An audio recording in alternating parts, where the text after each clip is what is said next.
Ada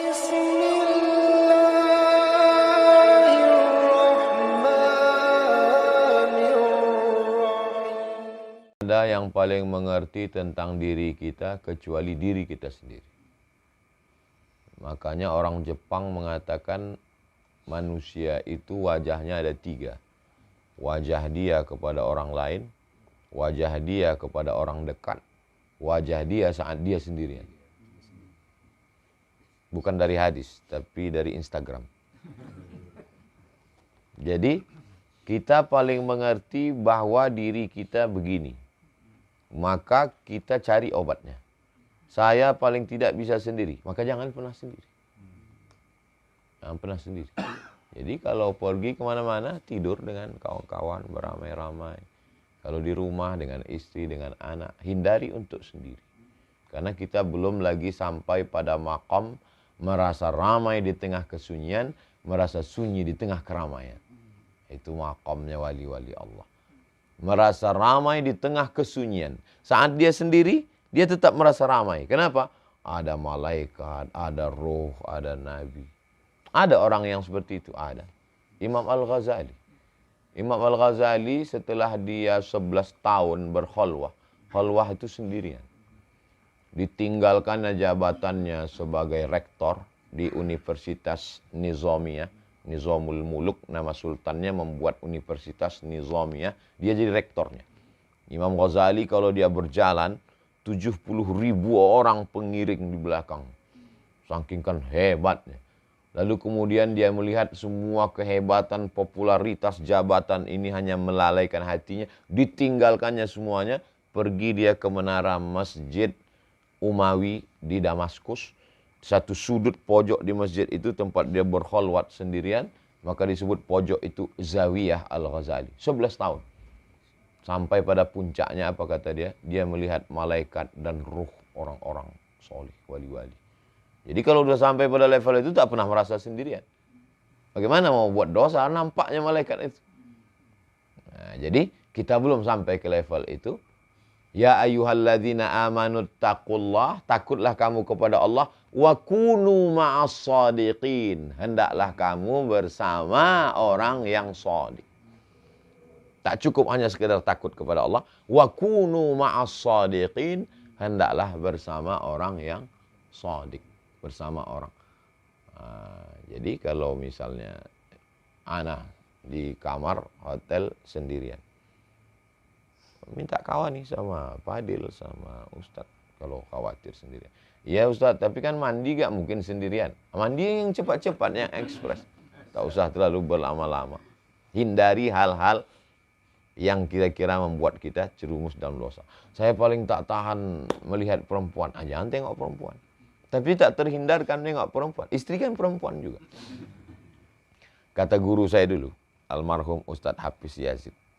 Kalau engkau melihat perempuan di jalan, lalu waktu itu dia ngomong itu di kelas, anak masih SMP. Kalau engkau ketemu perempuan di jalan, dia waktu itu dia ceramah, terpukau dengan perempuan itu, baliklah ke rumah. Karena sesungguhnya apa yang ada pada perempuan itu ada juga di rumah. Kata dia. Dia sedang mengatakan bahwa setiap permasalahan yang dihadapi orang, ada solusinya. Bahwa setiap kita ini punya penyakit. Macam-macam penyakit orang. Ustadz Somad, saya ini tak bisa dekat dengan laki-laki. Padahal dia juga laki-laki.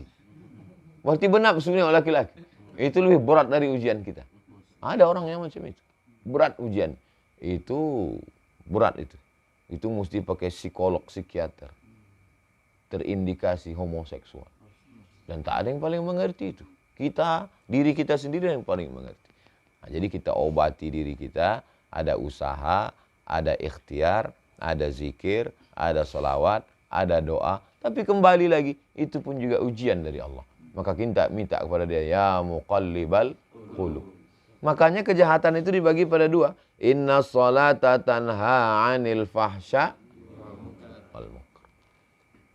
Faman hajjah, siapa yang melaksanakan haji awi antamara, fala rafasa wala fusuqa wala jidal. Ternyata ada 3.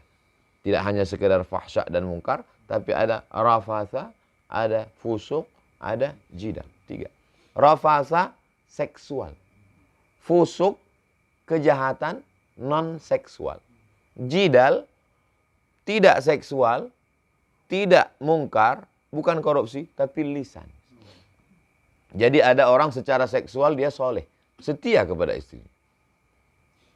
Tidak homo, tidak kejahatan seksual. Secara mungkar juga dia tidak mungkar, tidak korupsi, tidak makan haram. Tapi lidahnya.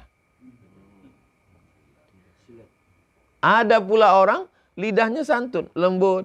Dan dia tidak korupsi. Tapi kenanya di seksual.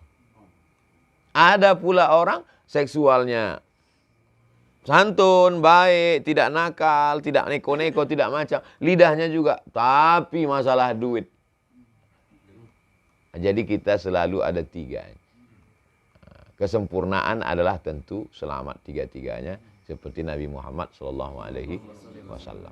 Kejahatan seksual, kejahatan mungkar, kejahatan lisan. 3 ini kita usahakan, mudah-mudahan selamat kita insya Allah.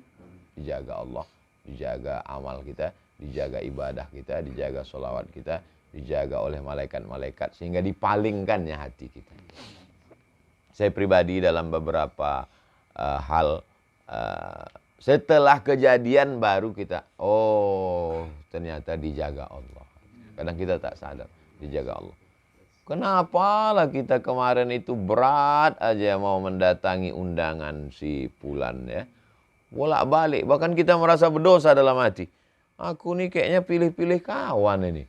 Kok bisa begini ini? Ternyata setelah kejadian, oh kita dijaga Allah ternyata. Jadi kita urus saja ini, kita selesaikan ini dengan diri kita. Insya Allah tidak mungkin Allah lalai. Tak mungkin Allah tak perhatikan kita.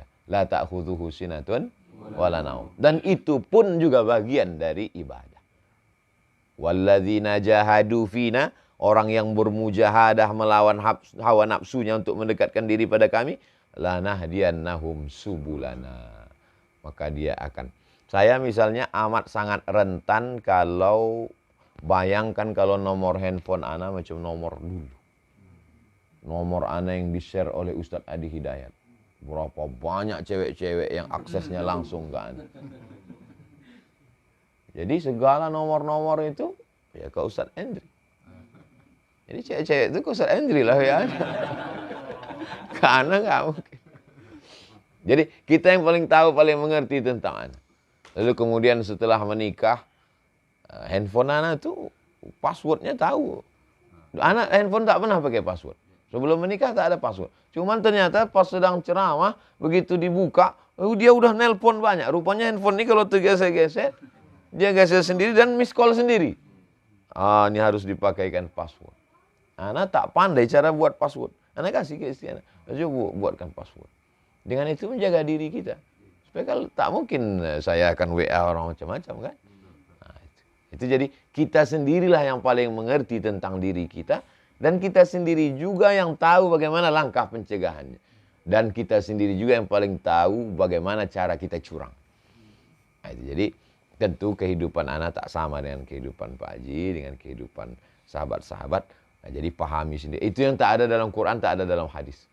Nah, teknis prakteknya itu kita pahamkan sendiri. Dengan cara kita. Untuk lain padang, lain belalang, lain lubuk, lain ikannya, lain orang, lain masalahnya. Tapi insya Allah substansinya tertangkap. Nah, demikian. Wallahu a'lam.